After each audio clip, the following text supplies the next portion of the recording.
সঞ্জিত ব্যানার্জি বলছি। বলুন। Invitation card ছাপানো হয়ে গেছে, যেখানে মহরত হবে সেই হল বুক করা হয়ে গেছে। প্রেসকে জানিয়ে দিয়েছি আমি, সমরেশ চট্টোপাধ্যায় আজকের নামী ঔপন্যাসিক, তার গল্পের উপরে ছবিটা হচ্ছে। শুধু নির্দেশকের নামটা এখনই ছাপছি না, তাহলেই সব গন্ডগোল হয়ে যাবে।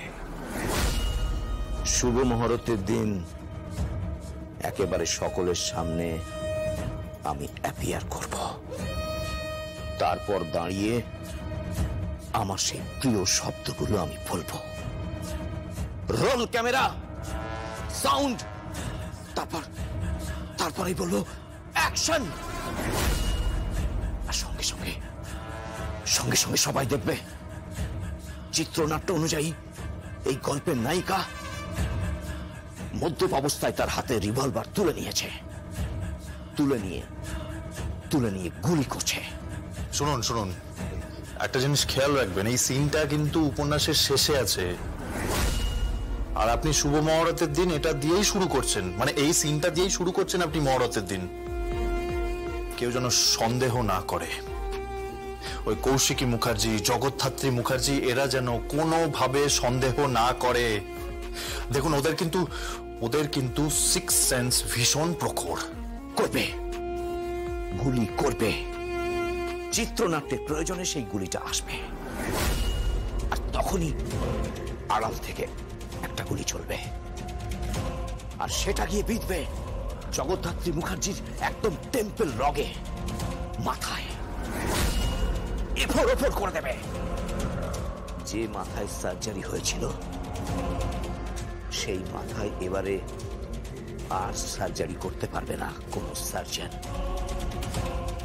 শেষ হয়ে যাবে সে। শুভ মহরতেই মৃত্যু, ব্যাস, ওটাই টার্গেট। কিন্তু তারপর তো পুলিশ আসবে, তদন্ত হবে। জানি, কিন্তু কিচ্ছু প্রমাণ হবে না। মানে এলো পাতাড়িগুলিতে লেগে গেছে, নায়িকার অনভ্যস্ত হাতে লেগে গেছে। না, মানে সেটা কিভাবে, সেটা কি করে? আপনি তো বললেন যে অন্য কেউ গুলিটা করবে, তাহলে এটা কি করে পসিবল? করবে, কিন্তু একই মেকের রিভলভার থেকে একই বুলেট বেরোবে, সেটাই অ্যাজ ইট গিয়ে লেগেছে ওখানে। আর এটা ফাইট মাস্টারের ভুল বলে প্রমাণ হবে, তারপর কোর্টে যাতায়াত হবে, কেসটা মিটে যাবে। এই শুনুন, এটা না অত সহজ নয়, যে কোর্টে যাতায়াত হবে আর কেসটা মিটে যাবে। ওই জগদ্ধাত্রী মুখার্জির পাশে একজন আছেন যিনি না প্রাচীরের থেকেও বড়। কে আবার? একদিকে আছে কৌশিকী মুখার্জি, আর অন্যদিকে আছে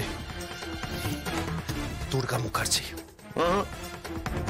সে তো বিয়ে নিয়ে মত্ত, কিচ্ছু করতে পারবে না। আপনি শুধু কালকের জন্য অপেক্ষা করুন। শুভ মহরতে অসাধারণ একটা ইভেন্টও হবে, নাচে গানে ভরে যাবে সঞ্জিত ব্যানার্জির কামব্যাক।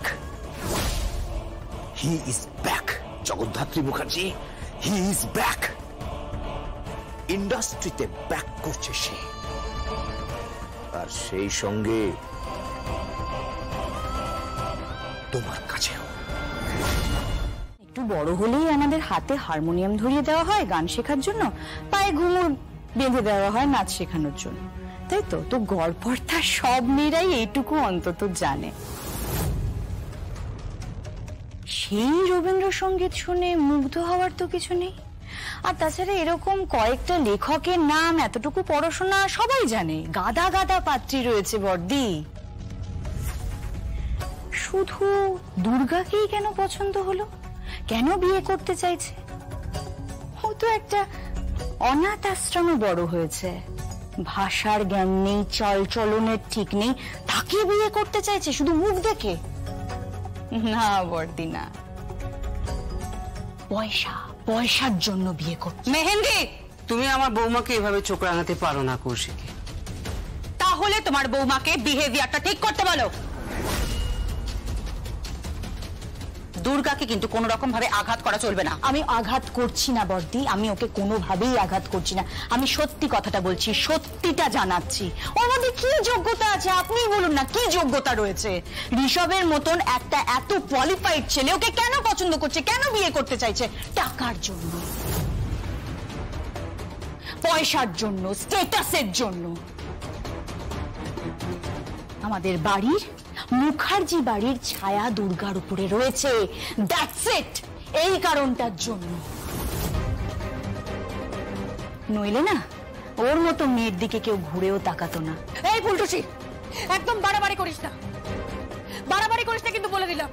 আমার ভালোবাসাকে কিন্তু আঘাত করার চেষ্টা করিস না ফুলটুসি। আস্তে দুর্গা, আস্তে। তুমি এ ব্যাপারে নিশ্চিত? সম্পূর্ণ নিশ্চিত। বারবার প্রমাণ করছো, হ্যাঁ, নিজের কলতলা কালচার বারবার প্রমাণ করে যাচ্ছ। যাই হোক, তুমি যখন বলছো যাচাই করতে, তখন যাচাই তো আমি করব, কিন্তু সেটা আমার মতন করে, তোমার মতন করে নয়। কৌশিকী, তুই কি বলছিস কি? হ্যাঁ মা, যাচাই আমি করব, কিন্তু সেটা অবশ্যই আমার মতন করে, ওর মতো করে নয়। দুর্গা, তুই একদম নিশ্চিন্তে থাক। এটা আমি প্রমাণ করে দেব যে ঋষভ একটা নির্লোভ ছেলে। ও ভালোবেসেই তোর হাতটা ধরেছে, ও ভালোবেসেই কিন্তু এখানে এসেছে, ভালোবেসেই তোকে বিয়ে করতে এসেছে। অনেকটা আবার সমরেশের মতো।